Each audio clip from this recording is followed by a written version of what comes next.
السلام عليكم.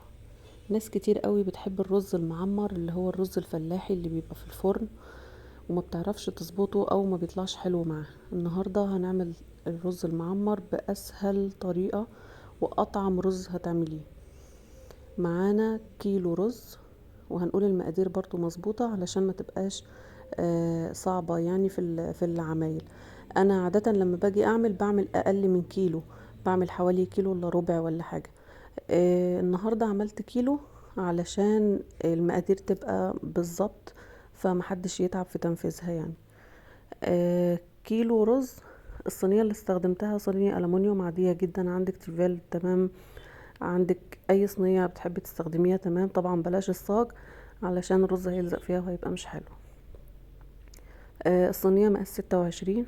ده كيلو رز مصري طبعا، مغسول كويس، ما نقعتوش ولا اي حاجة، يا دوب بس نضفته وغسلته كويس وخلاص. تمام. حطيته في الصينية، مش هحط عليه ولا زبدة ولا قشطة ولا اي حاجة خالص، هو ولا اي اضافات تانية، هو الملح بس. والملح بتاع كيلو الرز معلقة من معالق الاكل العادية خالص، زي ما انتوا شايفينها كده، معلقة ونص ملح. تمام. ده كده الملح المظبوط للكيلو الرز. بقلبه فيه بقى كويس كده،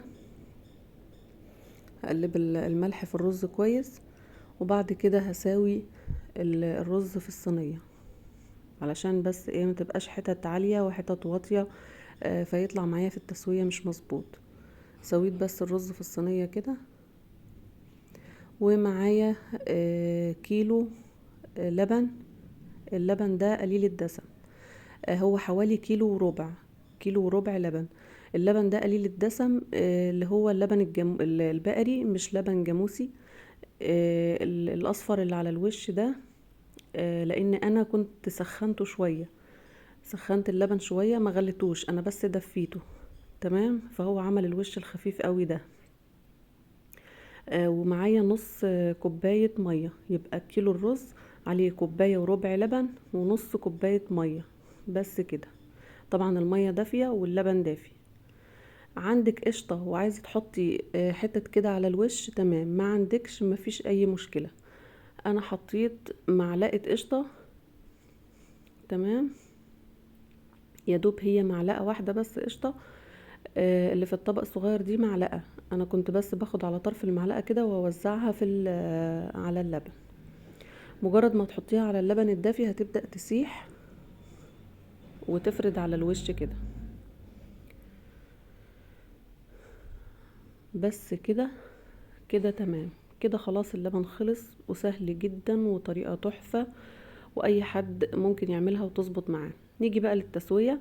الصينية كده هحطها على في فرن البوتاجاز، على الصاج من تحت، مش بحطها على الشبكة. وبشغل الفرن البوتاجاز من تحت ومن فوق. كده كانت بدأت تخش في التسوية شوية، فحبيت اوريها لكم. بشغل الشواية وبشغل الفرن في نفس الوقت. لو ما بيشتغلوش في نفس الوقت، بتشغلي الشواية بس تعمل وش كده، وبعد كده بتشغلي من تحت. اول ما بتلاقي الوش ده عمل معاكي كده، بتطفي بقى الشواية وبتشغلي من تحت. انا بالنسبة لي الفرن البوتاجاز بيشتغل مع الشواية، فبشغل الاتنين في وقت واحد. مجرد ما السوائل كلها اتشربت كده وخلاص الرز نشف معايا، ما عادش فيه اي سوائل في الصينيه، بطلعه وببدا احط معلقه سمنه. يعني كل اللي انا حطيته ده عباره عن معلقه واحده بس سمنه بلدي. حابه تحطي سمنه نباتي مفيش اي مشكله، مفيش سمنه خالص وعايزه تحطي زيت عادي خالص برضو. بوزعها كده على الصينيه من فوق، وبطرف المعلقه من تحت ببدا اخرم كده في الصينيه، علشان السمنة تخش للرز من جوه. هدخلها بقى الفرن وهغطيها، هدخلها الفرن تاني واغطيها بغطا، علشان خلاص انا مش عايزة الوش يحمر اكتر من كده. كده خلاص كانت دخلتها الفرن وطلعت. شوفوا يعني شكله تحفة جدا اصلا، يعني شهي كده من غير يتاكل لوحده يعني. ده بقى اهو الرز. الطبقة اللي فوق ما هياش ماسكة في الرز، سايبة لوحدها.